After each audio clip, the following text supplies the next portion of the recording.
गुरु सवारी साध संगत जी फतेह बुलाइए। वाहिगुरु जी का खालसा वाहिगुरु जी की फतेह। अज का विषय है सतगुरु जी के मेल अते नज़र बारे व्याख्या। ये मेरा तीसरा लैक्चर है इस विषय पे। सतगुरु जी के मेल नाल दिव्य दृष्टि मिलती है। सतगुरु जी का मेल ही नज़र है।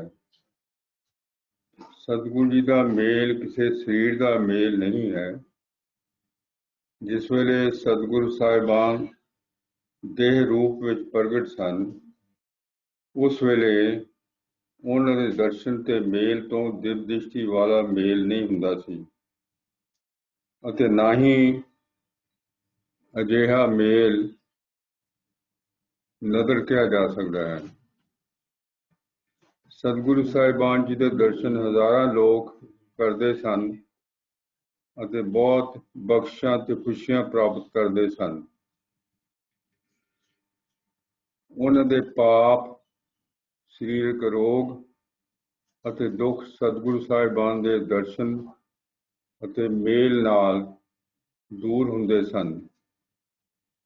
दिव्य दृष्टि वाली बख्शिश किसी विरले मनुख नूं मिलदी सी।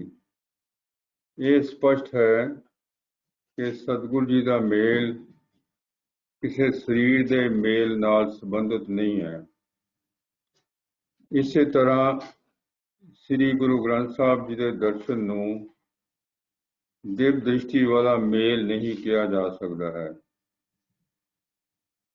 सतगुरु जी का दिव्य दृष्टि वाला मेल सतगुरु जी की जोत का मेल हुंदा है, जिसका रूप रेख रंग कोई नहीं है। सतगुरु जी की जोत सब थावां उत्ते रमी हुई है। गुरबाणी का फरमान है, सतगुर मेरा सदा सदा ना आवे ना जाए, वो अविनाशी पुरख है सब में रहा समाए। सतगुरु के मेल बारे दास अपना निजी अनुभव दसना चाहेगा। दास को यह बख्शी लंबी बीमारी के दौरान हुई।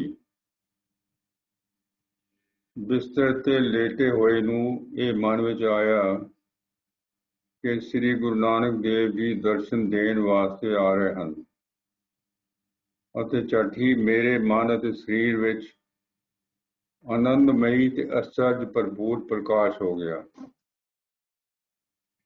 इस घटना तो बाद जिस वेले भी श्री गुरु नानक साहब की याद आउंदी सी उस वेले मन च बहुत खुमारी चढ़ जाती सी अते आम तौर ते दास नाम खुमारी विच ही रहिंदा सी। ये बख्शिश दास के अंदाजे मुताबिक अक्तूबर 1975 विच होई होवेगी।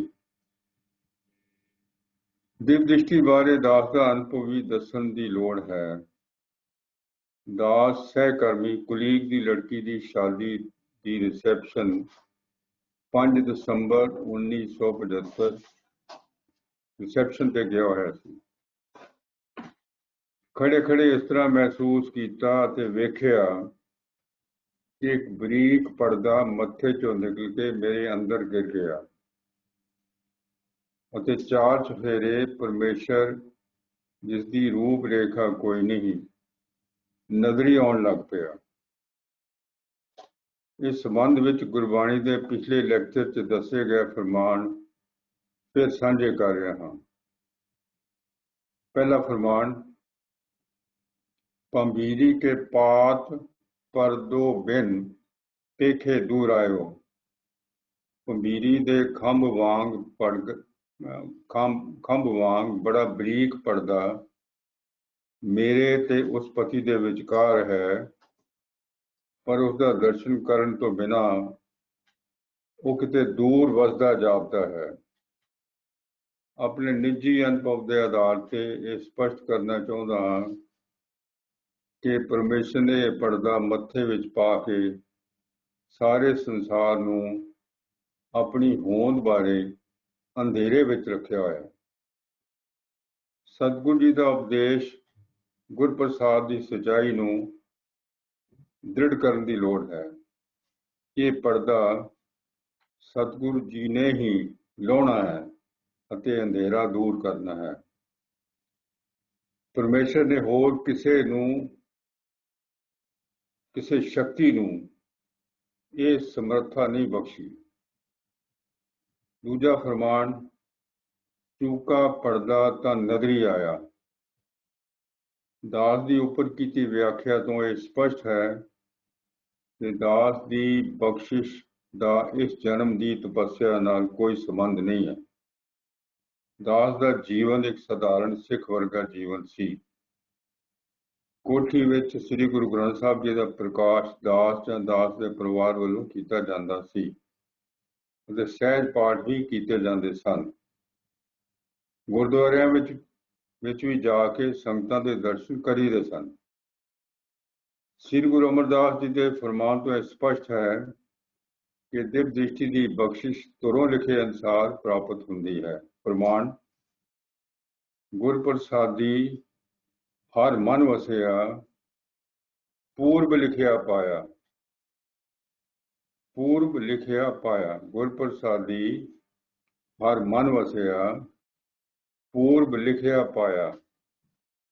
आनंद कारज वेले गाइया जांदियां चार लावां विचों दूसरी लाम का आरंभ सतगुरु जी के मेल तो होंदा है।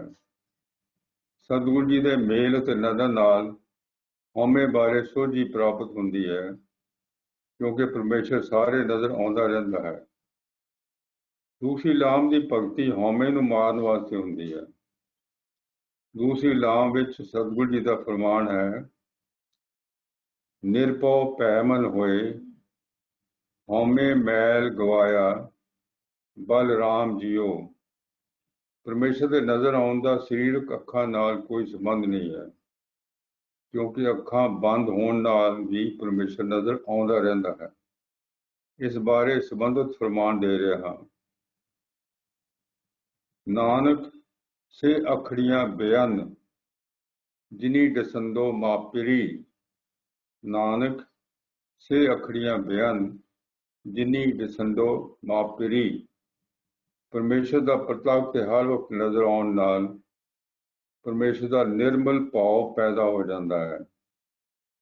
गुरमुख परमेश्वर नूं सिर्फ वेखदा ही नहीं, बल्कि उसनूं नाम कुमारी चढ़ी रहिंदी है अते वो नाम नूं चलदा होया अपने शरीर विच भी महसूस करता रहिंदा है। इस वास्ते उसनूं यकीन हो जाता है कि परमेश्वर सारे आकारां दे केवल बाहर ही नहीं, बल्कि सारे आकारां दे अंदर भी रमिया होया है। प्रमाण, निर्मल भाव पाया हर गुण गाया हर वेखै राम हदूरे। हर आत्म राम पसारिया स्वामी सर्व रहा भरपूरे। सतगुरु के मेल का यह फल मिलता है कि जन्म मरण मिट जाता है। प्रमाण, जिनको तुर लिखिया तिन गुर मिलिया तिन जन्म मरण भाव भागा। दास की बख्शिश बारे ये और बड़ा महत्वपूर्वक तथ्य है। दास की प्राप्ति असाधारण प्राप्ति है। चार लावां के मुताबिक यह बख्शिश पहली लाम के सफर नूं तय करन तो बाद हुंदी है। पहली लाम की प्राप्ति भारी तपस्या तो बाद होवेगी। ये बहुत वड्डी प्राप्ति है, जिस तरह सतगुरु जी के फरमान तो स्पष्ट है, सहज आनंद हुआ वडभागी मन हर हर मीठा लाया। दिव्य दृष्टि प्राप्त होने नाल केवल जन्म ही नहीं कटिया जाता, बल्कि कई होर फल मिलते हैं। दास इस लैक्चर विच केवल 8 फल उजागर कर रहा है। पहला फल, गुरमत जुक्तियां की जानकारी ते भगती की लगन ते दृढ़ता की प्राप्ति। प्रमाण, जिन्हां भेटिया मेरा पूरा सतगुरु। भेटिया तो मुराद मिलिया। जिन्हां भेटिया मेरा पूरा सतगुरु तिन हर नाम दृढ़ावे राम राजे। ਦਿਵ ਦ੍ਰਿਸ਼ਟੀ ਪ੍ਰਾਪਤ ਹੋਣ ਨਾਲ ਗੁਰਮੁਖ ਨੂੰ ਪਰਮੇਸ਼ਰ ਦੀ ਹੋਂਦ ਬਾਰੇ ਕੋਈ ਸ਼ੰਕਾ ਨਹੀਂ ਰਹਿੰਦੀ ਅਤੇ ਉਹ ਪੂਰੀ ਦ੍ਰਿੜਤਾ, ਪਿਆਰ ਤੇ ਲਗਨ ਨਾਲ ਭਗਤੀ ਕਰਦਾ ਹੈ। ਇਹ ਵੀ ਉਸ ਨੂੰ ਪਤਾ ਲੱਗ ਜਾਂਦਾ ਹੈ ਕਿ ਹਉਮੈ ਕੀ ਹੈ ਅਤੇ ਇਸ ਨੂੰ ਮਾਰਨਾ ਕਿੱਦਾਂ ਹੈ। ਉਸ ਨੂੰ ਭਗਤੀ ਦੇ ਲਾਭ ਵੀ ਦ੍ਰਿੜ ਹੋ ਜਾਂਦੇ ਹਨ। ਇਹਨਾਂ ਕਾਰਨਾਂ ਕਰਕੇ ਗੁਰਮੁਖ ਦੀ ਸੰਗਤ ਭਗਤੀ ਵਾਸਤੇ ਪ੍ਰੇਰਨਾ ਸਰੋਤ ਬਣ ਜਾਂਦੀ ਹੈ। ਦੂਸਰਾ ਫਲ, ਗੁਰਮਤਿ ਭਗਤੀ ਦੀਆਂ ਜੁਗਤੀਆਂ ਦੀ ਪ੍ਰਾਪਤੀ। ਗੁਰਮੁਖ ਨੂੰ ਸ੍ਰੀ ਗੁਰੂ ਗ੍ਰੰਥ ਸਾਹਿਬ ਵਿੱਚ ਦਿੱਤੀਆਂ ਭਗਤੀ ਦੀਆਂ ਜੁਗਤੀਆਂ ਦੀ ਜਾਣਕਾਰੀ ਅਤੇ ਦ੍ਰਿੜਤਾ ਪ੍ਰਾਪਤ ਹੋ ਜਾਂਦੀ ਹੈ। ਭਗਤੀ ਪੂਰੀ ਤਰ੍ਹਾਂ ਤਦ ਹੀ ਫਲਦਾਇਕ ਹੁੰਦੀ ਹੈ ਅਗਰ ਗੁਰਮਤਿ ਜੁਗਤੀਆਂ ਦੀ ਪਛਾਣ ਅਤੇ ਜਾਣਕਾਰੀ ਹੋ ਜਾਵੇ। ਭਗਤੀ ਦੀਆਂ ਜੁਗਤੀਆਂ ਦੀ ਅਹਿਮੀਅਤ ਸਮਝਾਉਣ ਵਾਸਤੇ ਕੇਵਲ 2 ਫਰਮਾਨ ਦਿੱਤੇ ਜਾਂਦੇ ਹਨ। ਪਹਿਲਾ ਫਰਮਾਨ, ਸੱਚ ਤਾਂ ਪਰ ਜਾਣੀਐ ਜਾਂ ਜੁਗਤ ਜਾਣੇ ਜੀਓ। ਦੂਜਾ ਫਰਮਾਨ, ਕਿਆ ਜਪ ਕਿਆ ਤਪ ਸੰਜਮੋ, ਕਿਆ ਬ੍ਰਤ ਕਿਆ ਇਸਨਾਨ, ਜਬ ਲਗ ਜੁਗਤ ਨ ਜਾਣੀਐ, ਭਾਉ ਭਗਤ ਭਗਵਾਨ। ਗੁਰਮੁਖ ਦੀ ਸੰਗਤ ਕਰਨ ਨਾਲ ਗੁਰਮਤਿ ਜੁਗਤੀਆਂ ਦੀ ਪਛਾਣ ਅਤੇ ਜਾਣਕਾਰੀ ਪ੍ਰਾਪਤ ਕੀਤੀ ਜਾ ਸਕਦੀ ਹੈ। ਤੀਸਰਾ ਫਲ, ਸਤਿਗੁਰ ਜੀ ਦੀਆਂ ਵਡਿਆਈਆਂ ਦੀ ਸੋਝੀ ਪ੍ਰਾਪਤ ਹੋਣੀ। ਫਰਮਾਨ, ਸਤਿਗੁਰ ਵੱਡਾ ਕਰ ਸਲਾਹੀਐ, ਜਿਸ ਵਿੱਚ ਵੱਡੀਆਂ ਵਡਿਆਈਆਂ ਸਹਿ ਮੇਲੇ ਤਾਂ ਨਜ਼ਰੀ ਆਈਆਂ। ਇਹ ਫਰਮਾਨ ਡੂੰਘੀ ਵਿਚਾਰ ਮੰਗਦਾ ਹੈ। ਸਾਰੇ ਸਿੱਖ ਵੀਰ ਭੈਣ ਸਤਿਗੁਰ ਪ੍ਰਤੀ ਬਹੁਤ ਸ਼ਰਧਾ ਤੇ ਪਿਆਰ ਰੱਖਦੇ ਹਨ। ਕਈ ਵੀਰ ਭੈਣਾਂ ਨੇ ਗੁਰੂ ਦੇ ਪਿਆਰ ਵਿੱਚ ਆਪਣੇ ਸਿਰ ਵਾਰ ਦਿੱਤੇ ਅਤੇ ਖਿੜੇ ਮੱਥੇ ਬਹੁਤ ਤਸੀਹੇ ਝੱਲੇ। ਦਾਸ ਉਹਨਾਂ ਸਿੰਘਾਂ ਸਿੰਘਣੀਆਂ ਦੀ ਚਰਨ ਧੂੜ ਦਾ ਜਾਚਕ ਹੈ, ਪਰੰਤੂ ਇਹ ਕਹਿਣ ਤੋਂ ਦਾਸ ਲਈ ਸੰਕੋਚ ਕਰਨਾ ਮੁਸ਼ਕਲ ਹੈ ਕਿ ਸਤਿਗੁਰ ਜੀ ਦੀ ਅਸਲ ਵਡਿਆਈ ਤਦ ਹੀ ਪਤਾ ਲੱਗਦੀ ਹੈ ਜਦੋਂ ਪਰਮੇਸ਼ਰ ਸਤਿਗੁਰ ਜੀ ਦਾ ਮੇਲ ਕਰਵਾਉਂਦਾ ਹੈ, ਜੋ ਕਿ ਪਿਛਲੇ ਗੁਰਬਾਣੀ ਦੇ ਫਰਮਾਨ ਤੋਂ ਪੂਰੀ ਤਰ੍ਹਾਂ ਸਪਸ਼ਟ ਹੈ। ਇਸ ਵਾਸਤੇ ਸਤਿਗੁਰੂ ਸਾਹਿਬਾਨ ਨਾਲ ਸੰਬੰਧਿਤ ਸਾਰੀਆਂ ਘਟਨਾਵਾਂ ਨੂੰ ਗੁਰਬਾਣੀ ਦੇ ਚਾਨਣ ਅਨੁਸਾਰ ਸਮਝਣ ਅਤੇ ਸਮਝਾਉਣ ਦੀ ਲੋੜ ਪੂਰੀ ਕਰਨ ਵਾਸਤੇ ਗੁਰਮੁਖ ਸਹਾਈ ਹੋ ਸਕਦਾ ਹੈ। ਚੌਥਾ ਫਲ, ਗੁਰੂ ਦੇ ਮੇਲ ਨਾਲ ਸਿੱਧਾਂ ਨਾਲੋਂ ਉੱਚਾ ਪਦ ਪ੍ਰਾਪਤ ਹੋ ਜਾਂਦਾ ਹੈ। ਪ੍ਰਮਾਣ, ਸਿੱਧ ਸਾਧਕ ਨਾਵੇਂ ਨੋ ਸਭ ਖੋਜਦੇ, ਥੱਕ ਰਹੇ ਲਿਵ ਲਾਏ, ਬਿਨ ਸਤਿਗੁਰ ਕਿਨੇ ਨਾ ਪਾਇਓ, ਗੁਰਮੁਖ ਮਿਲੇ ਮਿਲਾਏ। ਬਿਨ ਨਾਵੇਂ ਪਹਿਨਣ ਖਾਨ ਸਭ ਬਾਦ ਹੈ, ਤਿਗ ਸਿੱਧੀ ਤਿਗ ਕਰਾਮਾਤ। ਸਾ ਸਿੱਧ ਸਾ ਕਰਮਾਤ ਹੈ, ਅਚਿੰਤ ਕਰੇ ਜਿਸ ਦਾਤ। ਨਾਨਕ ਗੁਰਮੁਖ ਹਰ ਨਾਮ ਮਨ ਵਸੈ, ਇਹਾ ਸਿੱਧ ਇਹਾ ਕਰਮਾਤ। ਦੂਸਰਾ ਫਰਮਾਨ, ਰਿੱਧ ਸਿੱਧ ਸਭ ਮੋਹ ਹੈ, ਨਾਮ ਨਾ ਵਸੈ ਮਨ ਆਏ। ਪੰਜਵਾਂ ਫਲ, ਸਤਿਗੁਰੂ ਜੀ ਦੇ ਮੇਲ ਨਾਲ ਗੁਰਮਤਿ ਜੀਵਨ ਜਾਚ ਦੀ ਜੁਗਤ ਆ ਜਾਂਦੀ ਹੈ। ਪ੍ਰਮਾਣ, ਨਾਨਕ ਸਤਿਗੁਰ ਭੇਟੀਐ, ਪੂਰੀ ਹੋਵੇ ਜੁਗਤ। ਹਸੰਦਿਆਂ ਖਿਲੰਦਿਆਂ ਪਹਿਨੰਦਿਆਂ ਖਾਵੰਦਿਆਂ ਵਿਚੇ ਹੋਵੇ ਮੁਕਤ। ਸ੍ਰੀ ਗੁਰੂ ਗ੍ਰੰਥ ਸਾਹਿਬ ਵਿੱਚ ਦਿੱਤੀ ਹੋਈ ਗੁਰਮਤਿ ਜੀਵਨ ਜੁਗਤੀ ਕਈ ਪੱਖਾਂ ਤੋਂ ਅਨੋਖੀ ਹੈ, ਜਿਸ ਨੂੰ ਸਮਝਣ ਦੀ ਲੋੜ ਹੈ। ਗੁਰਮਤਿ ਜੀਵਨ ਜਾਚ ਸਮਝਣ ਵਾਸਤੇ ਗੁਰਮੁਖ ਦੀ ਸੰਗਤ ਦੀ ਲੋੜ ਹੈ। ਛੇਵਾਂ ਫਲ, ਗੁਰਬਾਣੀ ਦੀ ਅਨੁਭਵੀ ਵਿਆਖਿਆ।